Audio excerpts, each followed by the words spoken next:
6.3 지방선거가 22일 앞으로 다가왔습니다. 이번 지방선거는 지난해 6월 3일 이재명 대통령 당선 이후 정확히 1년 만에 치러지는 전국 단위 선거입니다.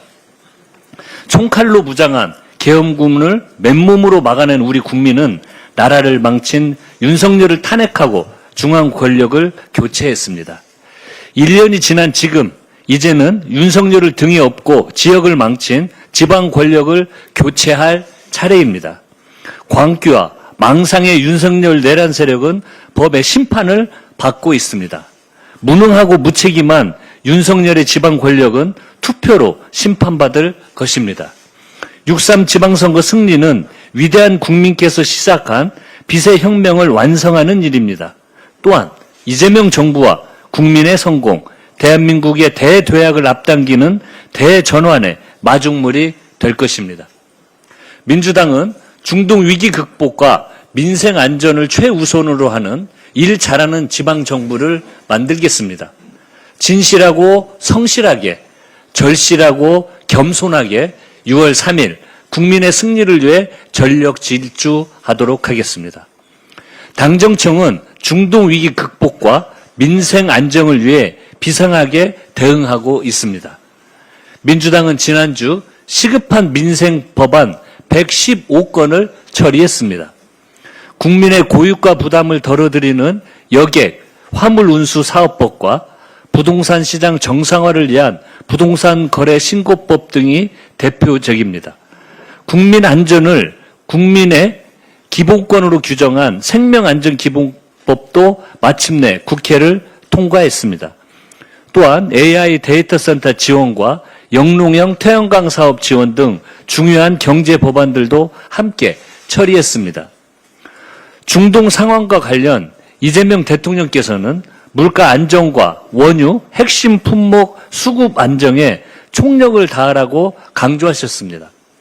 이에 따라 정부는 5차 석유 최고 가격제와 석유 제품 매석 금지 연장 등 선제적 조치를 취했습니다. 아울러 7월까지 대체 원유 2억 1천만 배럴을 확보했고 나프타 수급도 평상시의 90%까지 회복할 전망입니다. 지난주 신청 마감한 1차 고유가 피해 지원금은 대상자의 91%가 신청을 마쳤고 지급액은 1조 7천억 원 규모입니다. 오는 18일까지는 소득기준 70% 국민을 대상으로 하는 2차 고유가 피해 지원금 신청이 시작됩니다. 당정청이 심혈을 기울인 민생 대책들이 국민 여러분께 실질적인 도움을 드릴 것으로 기대합니다. 국민의힘이 또다시 국익, 국가 안보를 당리당략을 위한 수단으로 삼고 있습니다. HMM 나무호 화재와 관련해 정확한 조사 결과가 나오기도 전에 안보 참사라며 정쟁을 벌이고 있습니다. 정부는 현장 조사 결과 미상의 비행체 2기가 나무호를 타격했다고 밝혔습니다. 이어 발사 주체, 정확한 기종, 물리력 크기 등을 확인하기에는 제약이 있는 상황이라며 수거된 잔해 등을 전문기관을 통해 추가 분석하고 원인 규명에 최선을 다하고 있습니다.